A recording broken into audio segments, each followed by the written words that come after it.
Hello guys, இங்கிலாந்து vs India third test இங்கிலாந்து 22 run வித்தியாசத்தில் அபார வெற்றி. இந்த டெஸ்ட் மேட்சை வந்து best of the test match லிஸ்ட்டில் கண்டிப்பாக சேர்க்கலாம். அப்படிப்பட்ட ஒரு டெஸ்ட் மேட்ச் தான். டே 1லேருந்து டே 5 வரைக்கும் ஏகப்பட்ட ட்ராமாக்கள், ஏகப்பட்ட சுவாரஸ்யமான மூமெண்ட்ஸ் அப்படின்னு ஒரு கலக்கலான ஒரு அப்துல் சினிமா மாதிரி ஆல் பேக்கேஜ் கொண்ட ஒரு டெஸ்ட் மேட்ச் தான் லாஸ்ட்டில் நடந்த third test match England vs India. செமையான ஒரு test match. First test second டெஸ்ட்டை விட தேர்ட் டெஸ்ட் மேட்ச் வந்து செம்ம சுவாரஸ்யமாக கடைசி எட்ஜ் ஆஃப் தி சீட்டில் வந்து பார்க்குற மாதிரியான ஒரு மேட்சாக இருந்துச்சு. ஒரு பக்கம் இங்கிலாந்து அணி பவுலர்ஸ் வந்து தெரிக்கிற மாதிரியான ஒரு ஃபார்மில் வந்தாங்க. செகண்ட் இன்னிங்ஸ் பவுலிங் போடும்போது என்ன பக்கம் பார்த்தாலும் பால் ஸ்விங்கி ஆர்ச்சர் பால்லாம் தெரிக்குது. என்ன மாதிரி ஸ்பீடில் போடுறாரு. இன்னொரு பக்கம் கேப்டன் பென் ஸ்டோக், நான் கேப்டனாக நின்று நானே போடுறேன் பாருன்னு 24 ஓவர் போட்டிருக்காருங்க மனுஷன். அப்புறம் பேட்டியில் வந்து நான் 4 நாள் ரெஸ்ட் எடுக்க போகிறேன் அப்படின்னு வேறு சொல்லியிருக்காரு மேட்ச் முடிஞ்சதுக்கப்புறம்.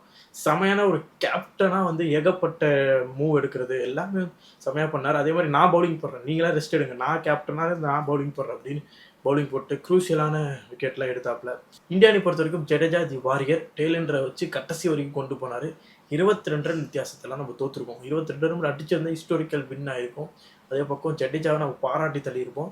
இப்போவும் ஜடேஜாவை தான் பாராட்டுறோம். ஏன்னா மனுஷன் நின்று ஆடி கொடுத்துருக்காரு. அந்த பக்கம் எல்லாருமே சொதப்பும் போது ஜடேஜா மட்டும் நின்று ஆடினார்.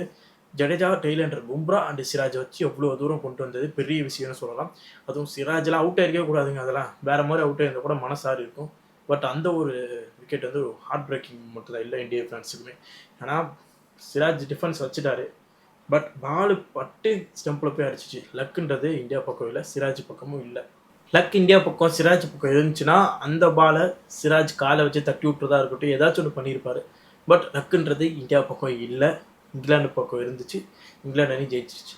அந்த மூமெண்ட்டுக்கு அப்புறம் ஆப்போசிட்டில் ஜடேஜாவை பார்க்க முடியல, ஒரு ஃபீலு. இந்த பக்கம் பேட்டிங் ஆடின சிராஜுவை பார்க்க முடியல, அப்படி ஒரு வருத்தம், கண்ணீர். ஸோ சொதப்பிட்டோமே அப்படின்ற மாதிரி ஒரு மனசு உடஞ்ச தருணம்.